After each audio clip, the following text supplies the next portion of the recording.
Le colosse de Rhodes, une des 7 merveilles du monde. Et tout le monde imagine, parce que c'est dans tous les jeux télévisés, il y a deux tartes à la crème. Il y a les 7 merveilles du monde et les 12 travaux d'Hercule. Bon. Alors ce qu'il faut savoir, au risque de décevoir les spectateurs, c'est que les 12 travaux d'Hercule, c'est une rigolade. Selon toutes les listes, il y en a 14, 15, 20, 22. Et les 7 merveilles du monde, il y en a eu parfois beaucoup plus. Donc le chiffre 7, c'est un chiffre magique. Ça, c'est déjà un point de départ.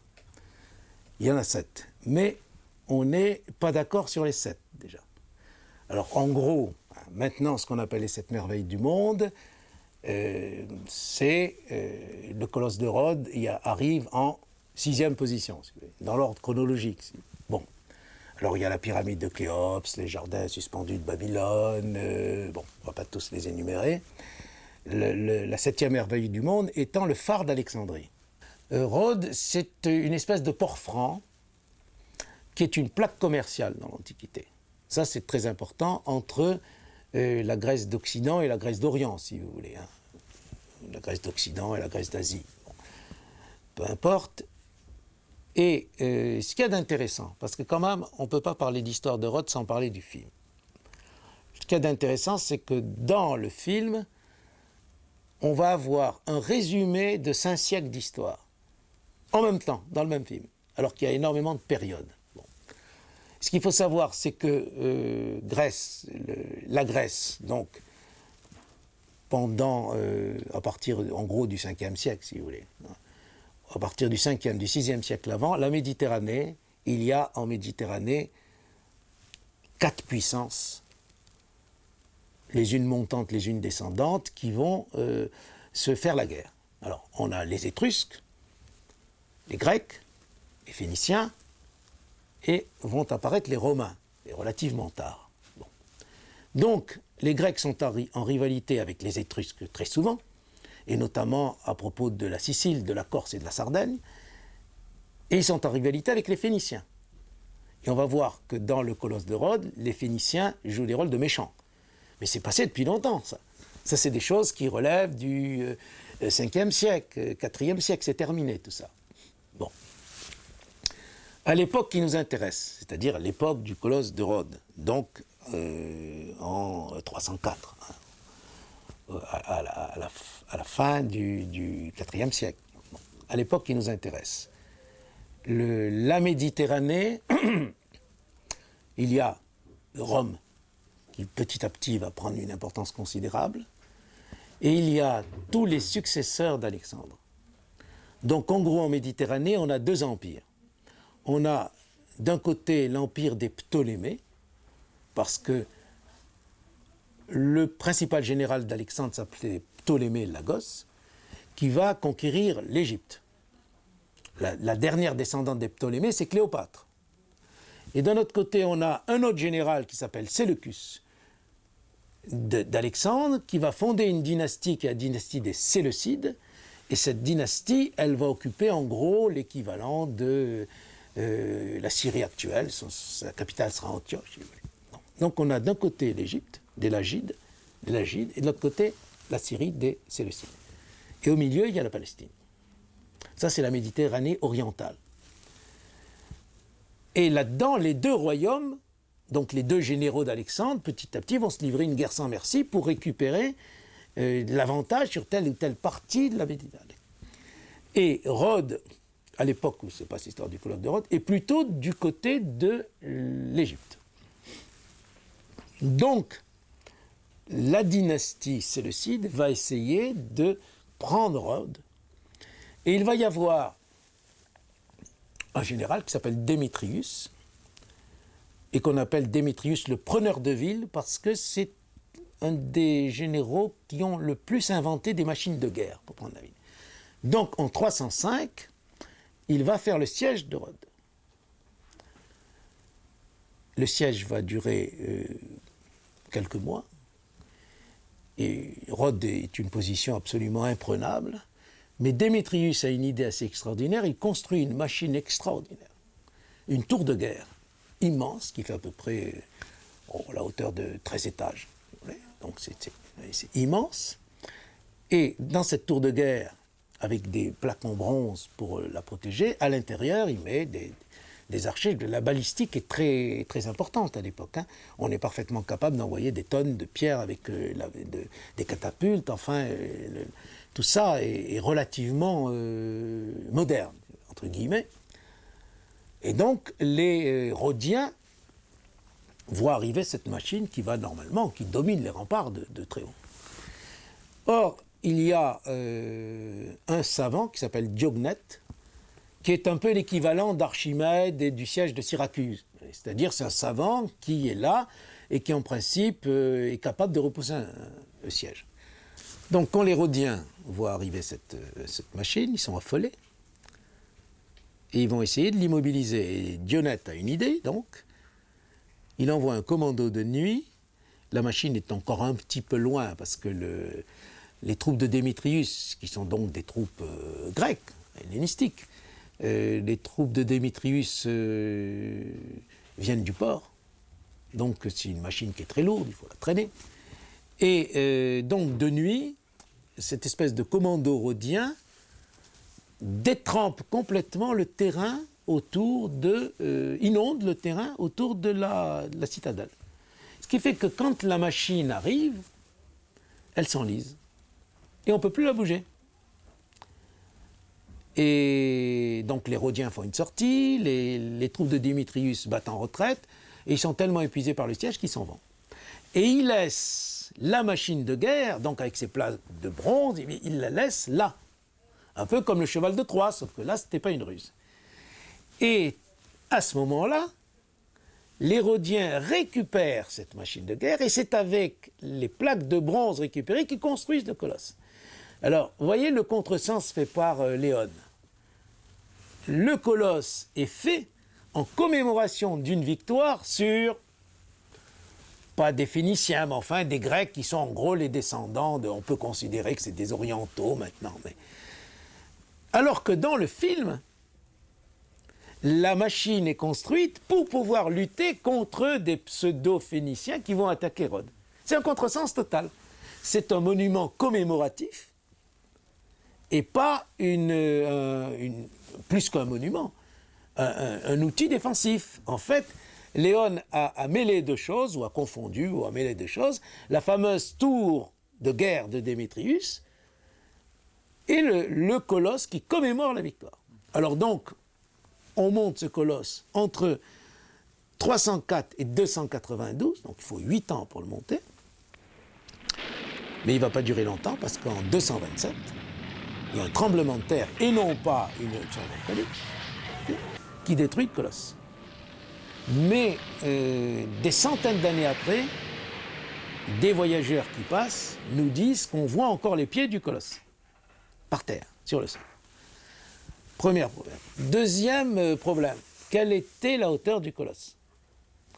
Si l'on regarde les représentations, et peut-être même le film, il faudrait voir, c'est en gros 100-110 mètres.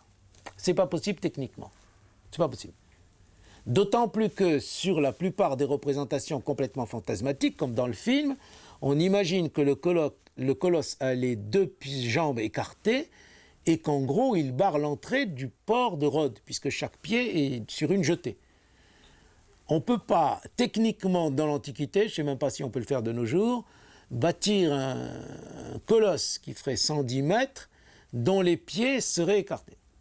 En gros, là, les auteurs sont à peu près d'accord, il devait faire entre 30 et 32 mètres. Voilà. Donc, il a bien existé, il faisait 32 mètres, ça on en est sûr. Où était-il? Et que représentait-il? Il représente le dieu Hélios, c'est le dieu du soleil. Autre confusion et contresens avec le film, où dans le film, on va nous parler de sacrifices au dieu Baal phénicien et de sacrifices humains qui n'existaient plus depuis déjà beaucoup de siècles, puisque les Phéniciens, il n'y en a plus pratiquement. Il ne s'agit pas de Baal, il s'agit du dieu Hélios, qui est le dieu protecteur de Rhodes.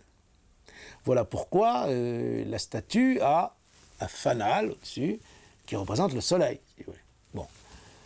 Où était-elle? Alors, et comment était-elle? Elle était droite, ça c'est évident. Elle n'avait pas les jambes écartées, donc imaginez une statue de 30 mètres, un peu comme la statue de la liberté. Voilà, en gros, si vous voulez, c'est la statue de la liberté. Mais où était-elle?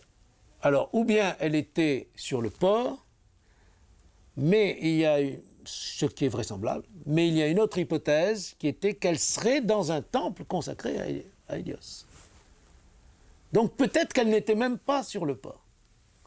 Le constructeur du colosse, le sculpteur du colosse, s'appelle Carès de Lindos.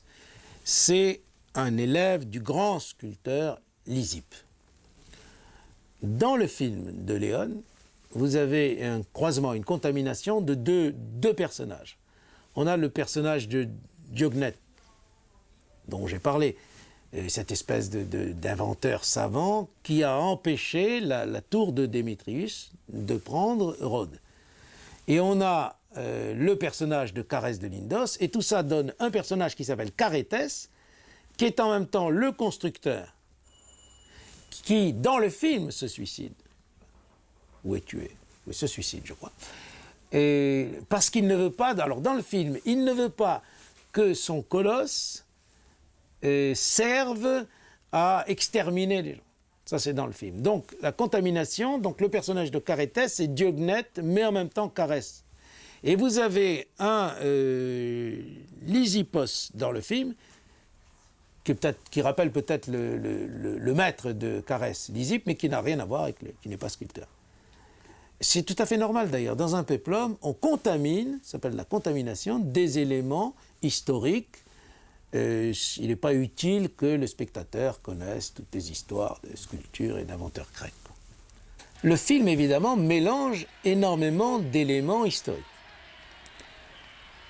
Mais comme c'est un péplum, le film incorpore des éléments qui ne sont pas des éléments historiques et qui sont des éléments propres à la typologie du péplum. Dans un péplum, qu'est-ce qu'il y a? Il y a quasiment 10 fois sur 10 des combats dans l'amphithéâtre. Donc il y a un amphithéâtre à Rhodes dans le film et des combats. Ceci n'a jamais existé. La Grèce n'a pas connu les combats dans l'amphithéâtre. Sauf lorsque la Grèce est devenue romaine, complètement. Mais ce sera au siècle suivant. Alors cet amphithéâtre, c'est pour faire plaisir aux spectateurs de péplum. N'oublions pas que Sergio Leone avait déjà, d'une part, tourné la course de chars de Ben Hur, qui avait été tournée à Rome, William Wyler, donc on est en 53-54, et qu'il avait ensuite remplacé au pied levé Mario Bonnard en 59 pour l'adaptation des Derniers jours de Pompéi, où il y a effectivement quelques malheureux chrétiens qui sont donnés à un malheureux lion, tout seul contre beaucoup de chrétiens. Et on ne pouvait pas ne pas mettre dans un péplum italien des années 60, une scène d'amphithéâtre, 2, ce qui est dans le film, une catastrophe. Et comme Bonnard et Léon avaient déjà filmé l'éruption du Vésuve, donc du coup, ils mettent quelque chose à Rhodes qui est entre le séisme sous-marin et l'éruption volcanique, alors qu'en fait, il s'agit d'un tremblement de terre qui a fait que le colosse ait été brisé. Voilà en ce qui concerne les éléments étrangers, mais il y en a d'autres. Quand vous regardez le palais de quelqu'un qui, en fait, c'est très amusant quand on regarde les noms. L'Athénien s'appelle Darius. Or, Darius, c'est quand même le Perse qui est entré en lutte contre Athènes. Quant au dictateur de Rhodes, il a un nom qui ressemble à Xerxès, qui est aussi un Perse. Bon. Et quand vous regardez l'intérieur du palais mis en scène par Léone, vous apercevez qu'il y a des peintures, des décorations crétoises, minoennes, si vous voulez. Or, on est quand même au IIIe siècle, pratiquement au début du IIIe siècle avant Jésus-Christ, et c'est fini tout ça. Minos, le Minotaure, il faudrait remonter au XIIe, XIIIe, avant. C'est simplement ou bien c'est quelque chose d'esthétique parce qu'il a pris ce qu'il avait sous la main, ou alors c'est un rapport ou une allusion au temps où Rhodes et la Crète étaient des espèces de phares du commerce méditerranéen. La dernière apparition du colosse de Rhodes, c'est en 1987. C'est une histoire assez amusante et d'ailleurs fantastique parce que se trouve en vacances à l'île de Rhodes une parapsychologue hollandaise. Et au moment où elle est là, elle sent qu'il y a des effluves qui montent de la mer et que le colosse est là. En tout cas, une partie du colosse. Et au même moment, on remonte du fond une énorme pierre qui a l'apparence d'un pied ou d'une main, plutôt d'une main qu'un pied, qui est complètement striée, mais évidemment un peu abîmée par les quelques siècles qu'elle a passés dans l'eau. Et alors, évidemment, la communauté internationale arrive, mais on ne comprenait pas pourquoi les ouvriers du port avaient un petit air ironique. En fait, la main, elle avait simplement été striée par la machine qui l'avait remontée, c'était un bloc. C'était un bloc, et c'était finalement une histoire bidon, comme peut-être est l'histoire du colosse de Rhodes.